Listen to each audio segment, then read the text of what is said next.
Hi, everybody. Welcome to the next episode of Exponential Wisdom. I'm Peter Diamandis here with my dear friend, my coach, Dan Sullivan.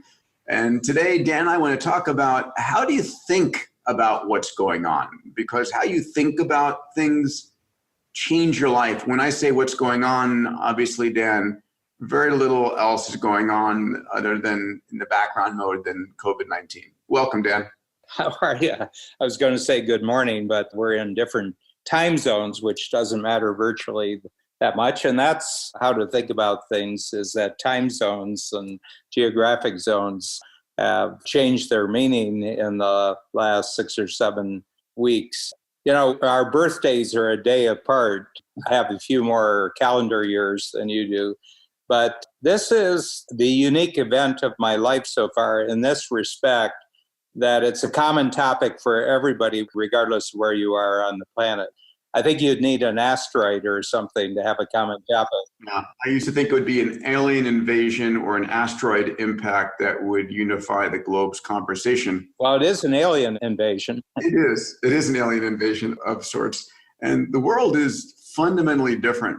And, you know, we've been in this conversation globally for at least 2 months, you know, solidly March and April, other parts of the world, including parts of February and going into May and June. And that's long enough to create new habits and new ways of thinking. This is definitely unlike anything I've ever experienced, you've ever experienced, and will be the event of a generation. I think people will be talking about pre and post COVID-19 for a long time to come. Yeah, I remember when I was growing up in the 40s and 50s, the Depression was this type of topic, and of course the Second World War, but it wasn't globally experienced in the same way. I saw a statistic once, and I can seem to be out in left field, but I can bring it back to the topic. But I noticed about 3 years ago that the best revenue grossing bands, all the musicians were over 65 years old. It was the Stones and the Who and, you know, all these great groups from the late 60s or 70s. And it was really strange, but there was no new bands on the best grossing top 10. Right. And what I thought back was it was the last time that musicians had national audience. They would have a national audience, and then everything got fragmented in the late 70s and, you know, much more so today. So it was the last time that people could talk about that. I remember when Elvis, you know, came on the scene, everybody talked about Elvis. When the Beatles came on the scene, everybody talked about the Beatles, but that hasn't been true. And I think in terms of just events in society's becoming very, very fragmented, and you don't really have any common topic to talk about to strangers. You meet strangers. But you know, any stranger you meet probably for the next 10 years, what was the pandemic like for you? And you would have an immediate conversation. Every place, anywhere on the planet. No, it's true. You know, one of the things, since much of our listeners for Exponential Wisdom are entrepreneurs, because that's the community we serve and care most about.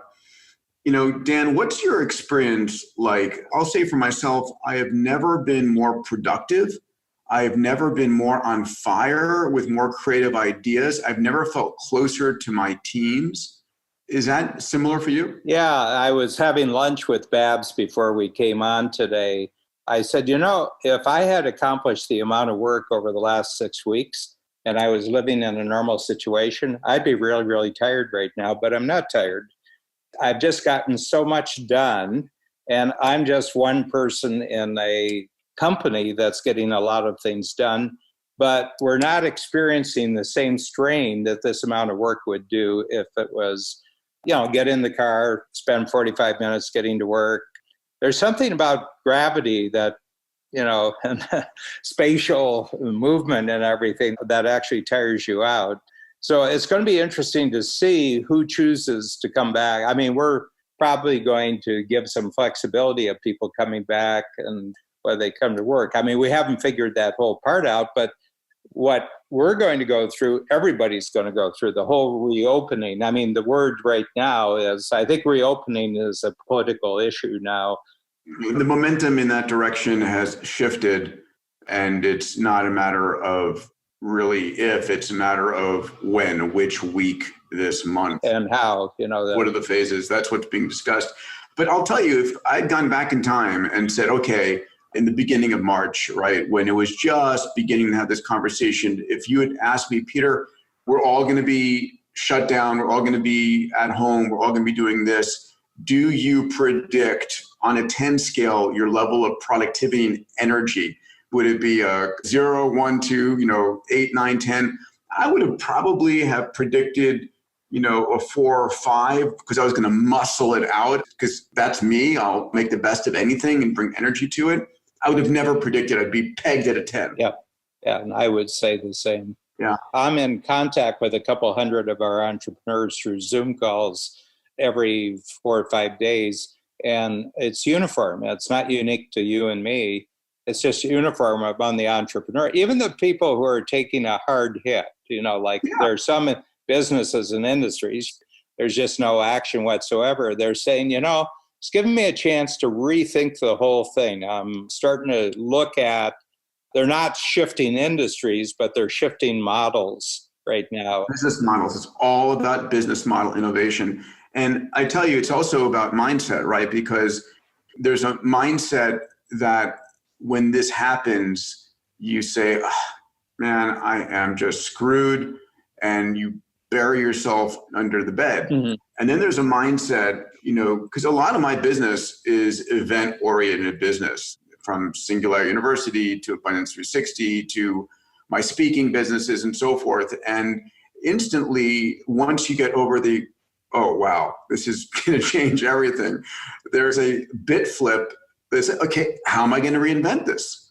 And in that creative energy of how am I going to reinvent this? And I've been writing about and speaking about this and mentoring around the 6Ds, that whatever you digitize enters a period of slow, deceptive, then it becomes disruptive, and you dematerialize, demonetize, and democratize everything.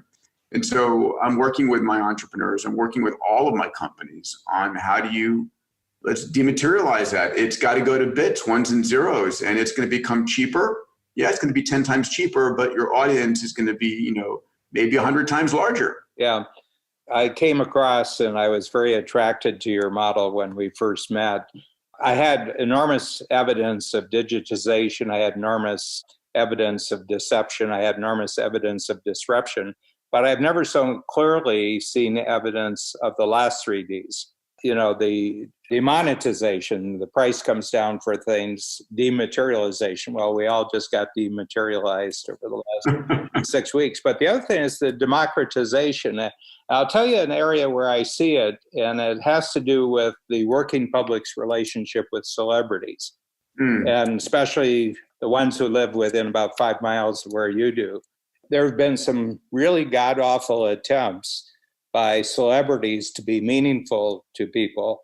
But what is really meaningful to people are truck drivers and delivery people and hospital workers, frontline healthcare workers. And my sense is that the kind of aristocracy of celebrity won't be the same. I think really talented people will come back, and talented people think. But there are a lot of people who are just famous for being famous. They weren't famous because they were talented. Of the world, right? They weren't talented because they were good at anything. They were talented because they were famous. And I think that that's gone away simply because it's not meaningful. What you're talking about seems frivolous. What you're talking about doesn't seem to relate to what's actually going on now. And I think a lot of them are lost at that level. But the other thing is that I think high-ranking people who are supposed to be leaders and haven't been leaders are losing their status. And that's in all realms of where you're supposed to have leadership. So I think that's a profound change. Well, gradually it'll come back. I think maybe it won't come back. And that's the democratization. And a lot of people said, I've got really interesting friends on social media. They're a lot more interesting than movie actors. They're a lot more interesting than news media celebrities. Yeah, it's true. Let's talk 1 second about what we are advising the entrepreneurs that we mentor and coach to do, because I think that's useful. My Abundance Digital community is about 4,000 entrepreneurs. Your coach community is similar size. A lot of your coach community members are part of my Abundance 360 event. And what I'm telling people here is, listen, during times like this, it is a Darwinian evolution. It is an explosion of opportunity. It's a Cambrian explosion of new companies are going to be created. I mean, I have started one that's well capitalized and running in the last 4 weeks. And I've come up with 3 or 4 that I found a who that I've tossed it to and said, develop this idea. You know, out of the 2008 economic crisis, which had some similar elements of retrenchment of capital and stock markets going down 30% and so forth, but not the behavioral change. But we still had amazing companies, Airbnb and Uber and WhatsApp and Venmo and Slack emerge out of that. You know, Zoom is emerging out of this as a global leader, and Facebook rooms and all kinds of other platforms are emerging. So I'm telling my entrepreneurs, listen, your job is to track problems. Look for great problems. Look for places where people are pissed, people are not getting served, where there are things, and then jot them down and then see if you're excited about that. And then start a company to solve those problems. The world's biggest problems, the world's biggest business opportunities. What are your thoughts, pal? What are you advising? Yeah, my first instinct is there's a natural tendency to dwell on yourself. So I said, forget about yourself, focus on others. And I think that from a morale standpoint, that's very, very important, because there's a tendency to get isolated when something like this happens. And humans are not good in isolation. They hallucinate. They have all sorts of tests, of sensory deprivation tests. And then when people are taken out, well, to a certain extent, we've been isolated. First of all, I think the term social distancing is a complete misnomer. It's physical distancing. Socially, I think people are more connected. Really important point. Yeah. Actually, I think that important, crucial, central relationships that people have are much stronger today than they were 2 months ago. Okay. But the physical distancing has some interesting outcomes, because you've got to think ahead at how am I going to get this product? How am I going to get this service? And the only answer is it's either a who or it's a technology that's going to get you the service. You talk about Darwin, but a lot of people took Darwin that it was cutthroat, blood red competition. But actually, the number one survivable skill is actually collaboration. It's not competition. Yes. Talk about that. Yeah, well, it's really interesting. There's a guy who won the Nobel Prize in the 40s and 50s named Hayek. He was an Austrian who ended up in North America. And he said, capitalism has gotten a bad name. First of all, it was never named except by the people who hated it. And he said that capitalism isn't actually about capital. Capital is a byproduct of capitalism. He said what capitalism is an ever-increasing system of greater cooperation among strangers. And he said in most parts of the world, you can only cooperate with family members or friends, but capitalism, you can cooperate with strangers. Globally. I would say that the greatest winners of this are actually the cooperators with strangers, not the people who compete against each other.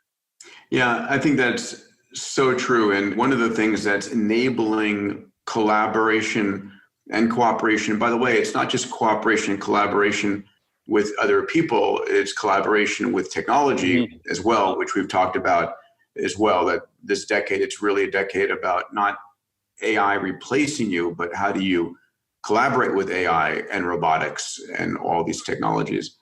I see that very clearly. The most extraordinary companies and success stories are at about vast levels of collaboration.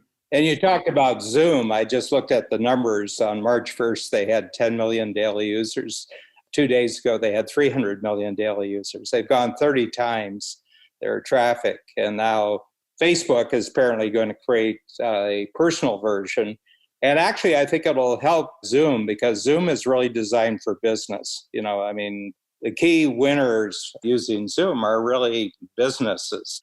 I mean, I don't know if it creates productivity jumps in your personal life, but it certainly creates productivity jumps in your business life.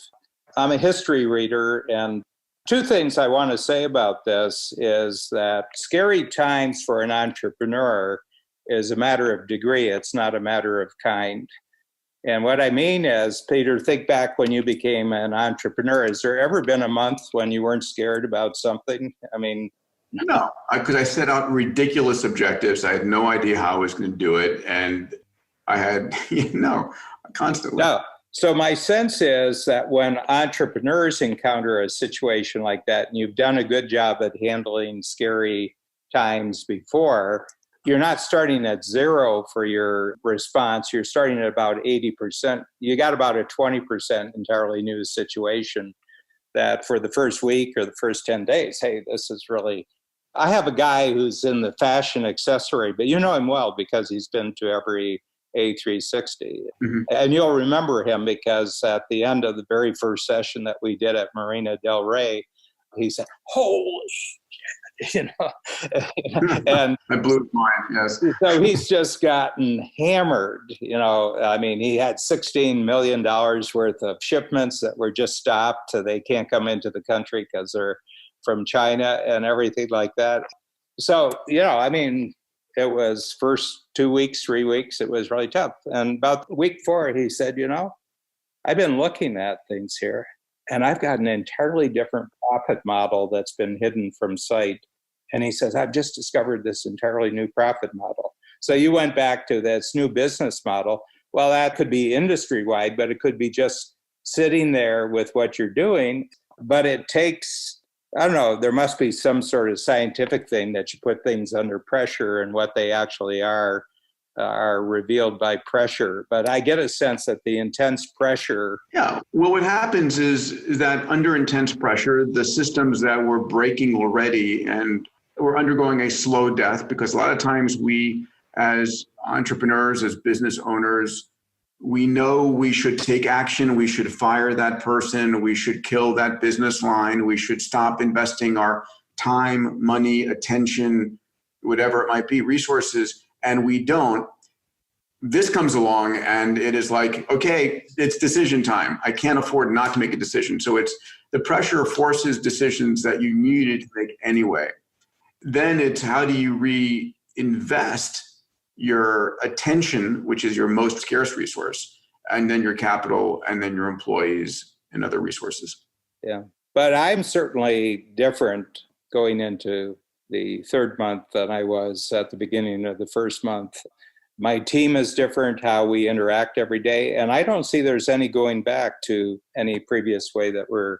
So as we think about, thinking about our thinking here, which is something you and I both love doing and sharing, is, okay, when June, July, August, September comes along, what actions are you thinking about now that will allow you to be ahead? So first of all, you have to realize that you're not going to return to the way things were. Mm-hmm. So it's whatever business you're in, you have to realize, okay, what efficiencies have you gained? In some cases, you've let go of 10%, 20%, maybe 30%, maybe. I know a couple of organizations I've been involved with, one as an investor or board member, have pared down 50%. Mm-hmm. And you're not going to rehire that 50%. So maybe you'll bring back a few choice people, but have you digitized your business so that you can do it much more efficiently? Are you going to bring back software mm-hmm. or AI as a service versus humans to be more efficient as a company? A big change is going to be commercial real estate. A lot of companies have canceled commercial real estate contracts. Mm-hmm. And a lot of companies are just going to say, we don't need that much real estate. We'll operate at a third of it or a half of it, and we'll use Zoom. I'll give my employees a small budget to get better bandwidth or better cameras or lighting in their home. And we'll come into the office for meetups and conferences, but not for working at a desk.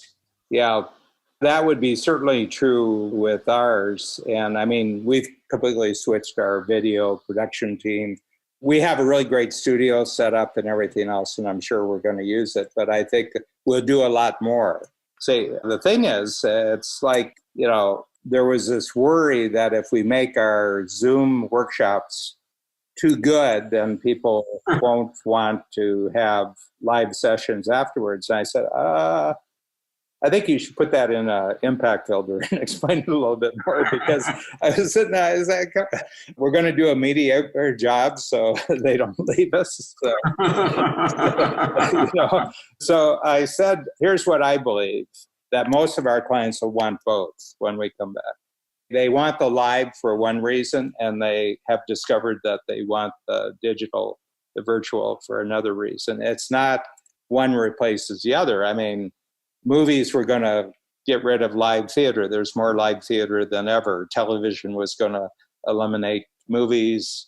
The internet was going to eliminate television. There's more of it than ever. People want it all. Humans never give up a capability. Once they have it, they never give up a capability. I think that's it. And the other thing that has been with us, I mentioned just before we came on, Peter, that we've normalized the present situation. I caught you saying something that was almost like some people say, well, that was a terrible thing. He says, I hope this doesn't end. Yeah, I know. You're starting to feel normal about Peter operating at a 10. Yeah, it's interesting. A lot of my friends have said this. I've secretly felt this because, again, there are many people who have lost lives and have had impact in businesses have gone bankrupt and jobs lost. And there's a, significant price. Some of this self-inflicted by our choices we made in the economy. But a lot of folks have said, listen, I have loved spending more time with my kids and not getting on another damn airplane. And I hope this doesn't end. This is like a magical period. It's like, I feel it's like it's going to end soon. And it's like, yeah. Going back, because you've been predicting, the technological future long before I met you. Did you ever have in your mind that the big trigger would be a pandemic? No, I know that pandemics have always been a major concern. X Prize every year picks a theme for what it's going to be focusing on in the year ahead. And the theme we chose for 2020 that we chose back in 2019 was addressing humanity's existential threats. What are the things that could really do damage to us? And pandemics were number one on that list. Number two on the list is something we have not spent anywhere near enough time or energy is asteroid impacts. There are still millions of rocks flying through our solar system. They hit the planet on a regular interval. The last big one was back, I think, in 1908 in Siberia. That wiped out millions and millions of acres. We knocked out all the trees for a radius of 100 miles. They just flattened all the trees. Like a massive, thousands of Hiroshima bombs. It was lucky it did it in the middle of no place, but we could have an asteroid that is a relatively small one land on, London, New York, Chicago, Taipei, whatever it is, and would cause massive economic upheaval globally. And we're not prepared for that. No. And so we need to be prepared for that. Nuclear is still an issue, whether it's dirty bombs or electromagnetic pulses wiping out communication systems. And then there's environmental crisis. So we still have to be doing that. I did not suspect the impact of a pandemic technologically when I wrote my last book, The Future is Faster Than You Think. I sort of predicted what's going to happen in the next 10 years. These 3 months have moved us 2 years into that time horizon, easily, if not 3 years. It's very interesting. John Farrell, he's an IP lawyer in Silicon Valley, and Babs and John and I had a call about 3 weeks ago.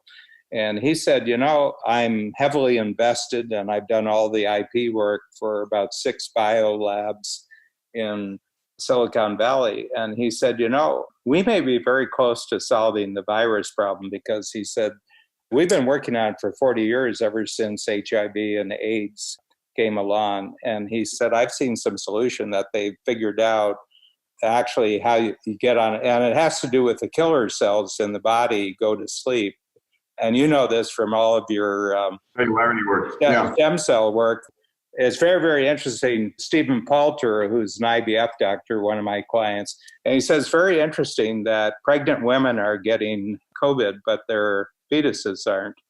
And it's another indication that the placenta, anything that could threaten the fetus is killed off very, very, very fast. And they're finding that newborns are being born from COVID-infected women, but they don't have the virus. The babies don't. And I think it's because of all the good stem cells, and especially the killer stem cells that a newborn has. And that introduces a whole different topic, but it's very, very interesting how we're discovering these things. And here's a thought that I had, like we have metal detectors now when we go into things. Yeah. Would we have virus detectors? Yeah, well, I think we're going to change, and this is probably worth our next exponential wisdom, is looking at how different parts of the world are going to change on the flip side of this, from retail and travel and hotels and events and so forth. So does that sound like a fun conversation for our next session? That sounds like we're coming to the end of one and we're going to start a new one. I'll wrap just to hit on what you said. Yes, natural killer cells, the cells in our body that defend us. And one of my companies, I'm co-founder and vice chairman of Cellularity with an amazing scientist, CEO, Dr. Bob Haguri, MD, PhD. Cellularity is the largest banker of placental-derived cells, and one part of those are natural killer cells. And we're actually in the clinic right now augmenting people's immunity, giving people who are on ventilators or just before they get on an infusion of hundreds of millions of natural killer cells that upgrade their own immunity levels and help them fight off the virus. So that's that. I'll mention one other thing. We talk about deceptive and disruptive. We're still in the deceptive phase of the thousands of solutions going on around the world and millions of experiments going on. So we see so little of them, especially because the news only gives us the negative news all the time. Yeah. We don't see the positive news, but there are millions of little experiments going on and thousands of clinical experiments going on. And we're just beginning to see the early disruptive phase. And we will start hearing in June, July, August, September of, where'd that come from? Where'd that come from? That new antiviral, that new therapeutic, that new vaccine. It's because it's brewing. We just only hear about the negative stuff, not the positive stuff. All right. I'll see you on the next episode, pal. This is important conversations for all of us. Thank you, Peter. Thank you, Dan. See you soon.